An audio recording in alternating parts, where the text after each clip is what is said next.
সাত মাত্রার ভূমিকম্প হলে পরিত্যক্ত শহরে পরিণত হবে রাজধানী ঢাকা, এমন শঙ্কা জানিয়ে দেশের দুর্যোগ ব্যবস্থাপনা ও পরিকল্পনাকে হতাশাজনক বলছেন বিশেষজ্ঞরা।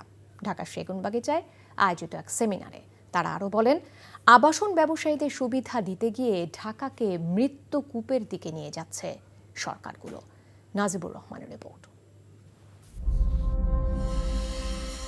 বাংলাদেশ ভূমিকম্প প্রবণ এলাকার অন্তর্ভুক্ত।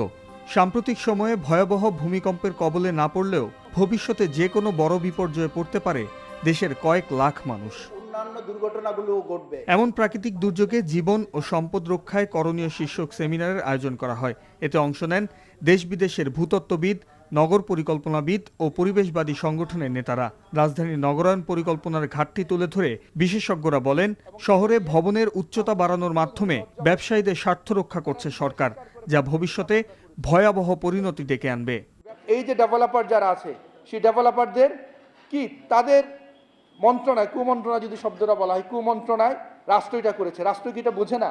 রাষ্ট্র বোঝে, রাষ্ট্র ঠিক বোঝে। সরু রাস্তার পাশে পৃথিবীর কোথাও বড় ভবন এভাবে এলাও করা হয় না। ভূমিকম্প সহনশীল ভবন নির্মাণ নিশ্চিত করতে হবে এবং জাতীয় বিল্ডিং কোড কঠোরভাবে বাস্তবায়ন করতে হবে। প্রাকৃতিক দুর্যোগ মোকাবেলা ও তার পরবর্তী দুর্যোগ ব্যবস্থাপনার ঘাটতি সমালোচনা করেন ভূতত্ত্ববিদরা। If the earthquake happen at the 7 and above, এই ঢাকা শহরকে পরিত্যক্ত ঘোষণা করতে হবে। আমরা কি এখন ঢাকা শহর ভেঙে ফেলবো পুরোটা? Is it possible? যেই সিস্টেম আমার আছে, যে নেটওয়ার্ক আছে, এটাকে যদি ম্যানেজমেন্টের আওতায় আনা যায়, গুড গভর্নেন্সের আনা যায়, তাহলে বহুলাংশে প্রবলেম সলভ হয়ে যাবে। পৃথিবীর সব দেশে ভূতাত্ত্বিকরাই এই স্টাডিগুলি করে। বাংলাদেশে কোথায় হয় সেই স্টাডিটা? আবহাওয়া অফিসে। এত বড় হাস্যস্কর জিনিস শুধু বাংলাদেশেই সম্ভব।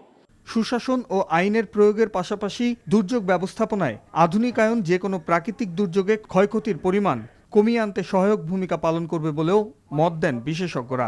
তারা সেখানে নাজিবুর রহমান, NTV নিউজ, ঢাকা।